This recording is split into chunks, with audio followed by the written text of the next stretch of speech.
Friends, आज हम बात करेंगे कि अपराजिता के पौधे से आने वाली गर्मियों में किस तरीके से ज़्यादा फूल लिए जा सकते हैं। क्योंकि कई बार इस पौधे की ग्रोथ तो काफ़ी अच्छी होती है, लेकिन जब फ्लावरिंग सीजन आता है तो इस पे फूल ज़्यादा नहीं आते हैं।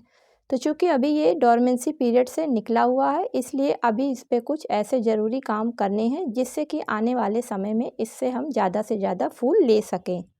नमस्कार दोस्तों, मेरे यूट्यूब चैनल पर आप सभी लोगों का हार्दिक स्वागत है। तो चलिए फ्रेंड्स, वीडियो की शुरुआत करते हैं। अपराजिता के पौधे को बटरफ्लाई पी या फिर नीलकंठ के नाम से जाना जाता है। ये एक बेल वाला पौधा होता है और इस पर नीले, सफ़ेद और गुलाबी रंग के फूल आते हैं। लेकिन जो नीले रंग के फूल वाला पौधा होता है, ये हर घर में ही लगभग पाया जाता है।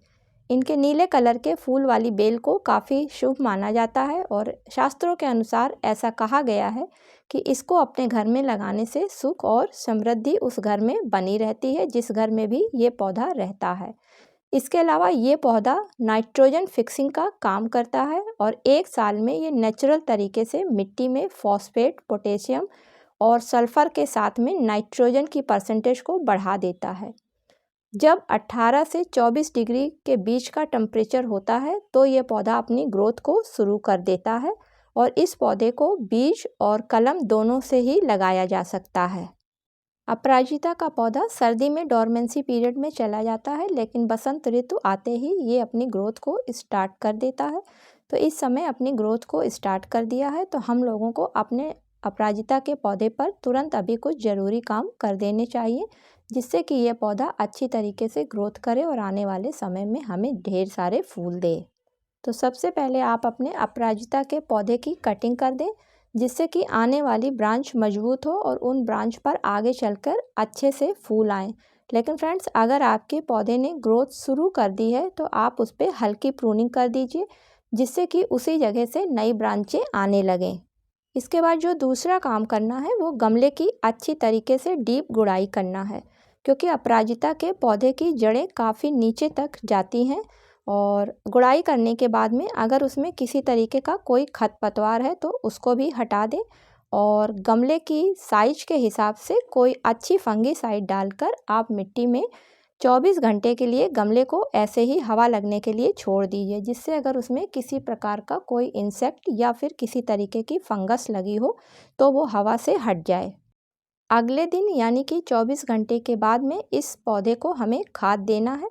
तो फ्रेंड्स, अपराजिता के पौधे को काऊ डंग मैन्योर यानी कि गोबर की खाद काफ़ी पसंद होती है, क्योंकि इस खाद में 50% अकेली नाइट्रोजन पाई जाती है और ये पौधा नाइट्रोजन फिक्सिंग का काम करता है।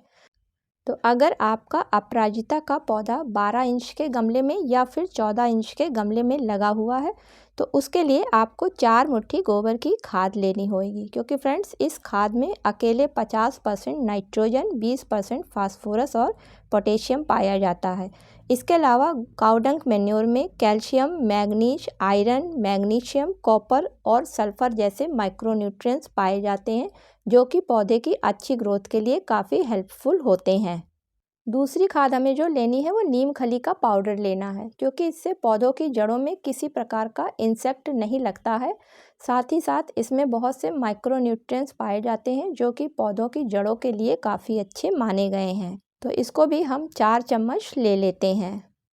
अब जो तीसरी खाद हमें इसमें लेनी है वो फास्फोरस और कैल्शियम रिच लेनी है। तो ये दोनों चीज़ें बोन मिल में काफ़ी अच्छी मात्रा में पाया जाता है।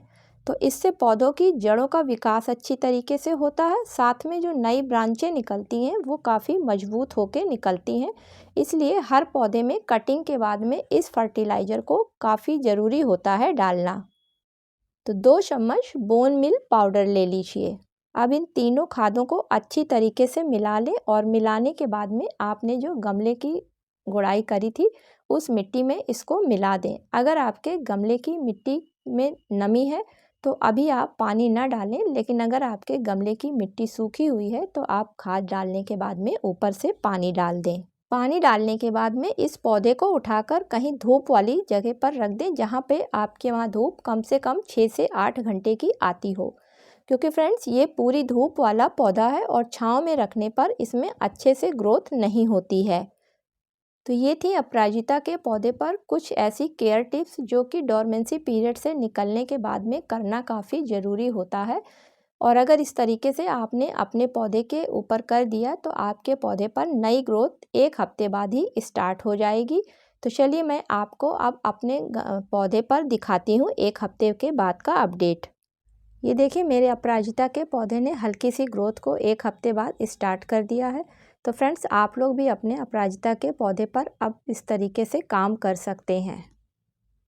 तो ये था आज का वीडियो और वीडियो में मैंने बताया कि डोरमेंसी पीरियड से निकलने के बाद में अपराजिता के पौधे पर किस तरीके से कुछ ज़रूरी काम को करना चाहिए। तो फ्रेंड्स वीडियो पसंद आया हो तो इसे ज़्यादा से ज़्यादा लाइक और शेयर करिएगा और अगर चैनल पर पहली बार आए हैं तो मेरे चैनल को सब्सक्राइब भी करिएगा।